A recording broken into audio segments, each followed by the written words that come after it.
talking about wind in general, I want to point something out that I think is sometimes less clear than it could be.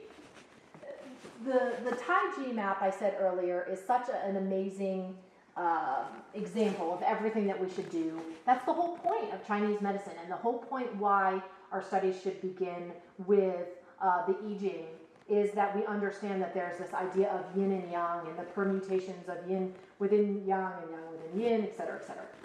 So here we have the concept of wind. Now, wind could be something that, on one sense, we need to kind of stomp on. We need to sedate. We need to suppress. And that would be a little bit like kind of stomping on the yang, right? We may need heavy anchoring, shells, muli, longu, tsusher, junjumu. We may have to stop this kind of, the yang, the wind, it's coming up, it's kind of crazy, somebody's about to have a CVA. We may need for emergency procedures to go bang and put a lid on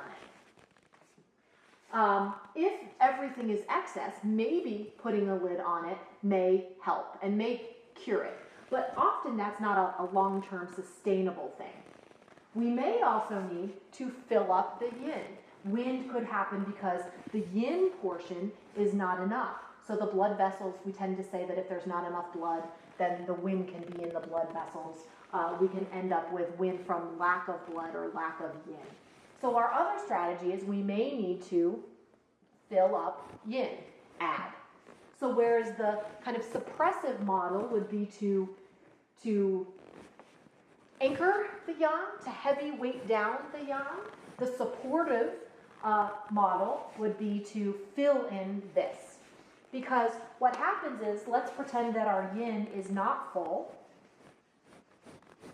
There's no way for something to live in a vacuum. And so what happens is, this kind of takes up its place, if that makes sense. And if you fill up the blood and fill up the yin, it pushes the yang, it pushes it. Again, it can't be in a vacuum. It's not like the yang can suddenly be like, oh, I'm going to take up this space. This is going to push the yang back into its place so that it's balanced.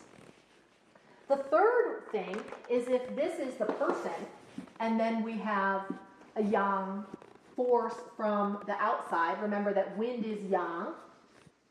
As we talked a lot about in kind of the Shanghan Lun, that if we have wind kind of attacking the body, wind from the outside, we may want to use warm, acrid herbs basically to chase the wind out of the body, to get it back out. But that's less talking about the yin and yang of the patient, the Zheng-Qi, and more talking about kind of the yang force of the pernicious, right? So we have these kind of three possibilities. Suppress the yang of the patient, that the yang is kind of coming up and is excess and there's wind. We have the fill in the yin of the patient, and then we have chase out wind, and then in that case we're talking about kind of wind as an external pathogen. In this case, if we're suppressing the yang, we're looking at potentially cold, heavy, salty sort of substances. Salty, right? Anchor, anchor, anchor. Maybe even bitter. Maybe we need that descending action. In this case, we're looking at sweet. By and large, sweet. In this case, if we've got this external, I'm going to write, I don't love this, EPF, but I'm going to use it because it'll fit on the board. If it's this kind of attacking, then here we often want hot, acrid. We've got to kick them out. Look at how different these three flavors are. And yet, if we look in our books today for herbs that treat wind, by and large, we're going to see a lot of acrid substances. But acrid makes movement, and wind is already movement. So getting things to move more in the body, if it's this excess, not awesome. Getting things to fill up and add blood or yin, if it's this excess, also not optimal. Using cold and heavy and salty, sedating, damaging to the yang. It's damaging it in its attempts to put a lid on it and get it back in its place. That would be not good if our patient is yin or blood deficient, where they need building, slowing. Slowing can slow down the wind by filling up the vessels. So as we're here in this wind chapter, and really we're talking about CVAs, I just want to clarify this idea of what are your methods in terms of treating wind. Because as we go forward and look at some of these formulas that are quite warming and acrid, in this sense, we're looking to invigorate and get flow into a body that's had a CVA, and now one side, in Chinese they say, ban shen bu sui.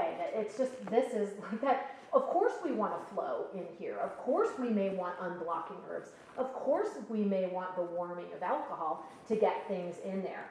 That's not the same as deciding that we should give our patient with blood deficiency and maybe twitches or tremors, Tourette's, or even restless leg, maybe alcohol with fuza, those kinds of things.